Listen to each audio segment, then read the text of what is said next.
રાજુલા સહકારી નાગરિક બેંકની ચૂંટણી યોજાશે 28 ડિસેમ્બરે 15 ડિરેક્ટર માટે આ ચૂંટણી યોજવામાં આવશે। બેંકની ચૂંટણીમાં પ્રથમ વખત ભાજપ મેન્ડેટ આપશે।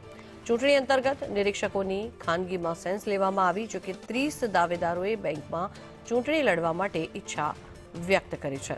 રાજુલા સહકારી નાગરિક બેંકની ચૂંટણી યોજાવા જઈ રહી છે, જેમાં 28 ડિસેમ્બરે 15 ડિરેક્ટર માટે આ ચૂંટણીનું આયોજન કરવામાં આવ્યું છે, જે યોજાશે। ચૂંટણી અંતર્ગત નિરીક્ષકોની ખાનગીમાં સેન્સ લેવામાં આવી છે, ત્યારે 30 જેટલા દાવેદારો એ બેંકમાં ચૂંટણી લડવા માટે પોતાની ઈચ્છા વ્યક્ત કરી છે।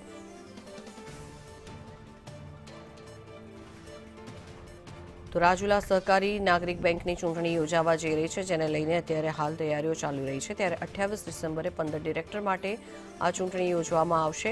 કયા ડિરેક્ટરને આ સોંપવામાં આવશે તેને લઈને અનેક સવાલો અહીંયા ઉઠી રહ્યા છે। બેંકની ચૂંટણીમાં પ્રથમ વખત ભાજપ મેન્ડેટ આપશે। 28 ડિસેમ્બરે 15 ડિરેક્ટર માટે ચૂંટણી યોજાશે, ત્યારે ચૂંટણી અંતર્ગત નિરીક્ષકોનું પણ ધ્યાન રહેશે। 30 દાવેદારોએ બેંકમાં ચૂંટણી લડવા માટે પોતાની ઈચ્છા વ્યક્ત કરી છે, ત્યારે 15 ડિરેક્ટર માટે આ ચૂંટણી યોજાવા જઈ રહી છે। રાજુલા સહકારી નાગરિક બેંકની આ ચૂંટણી યોજાશે।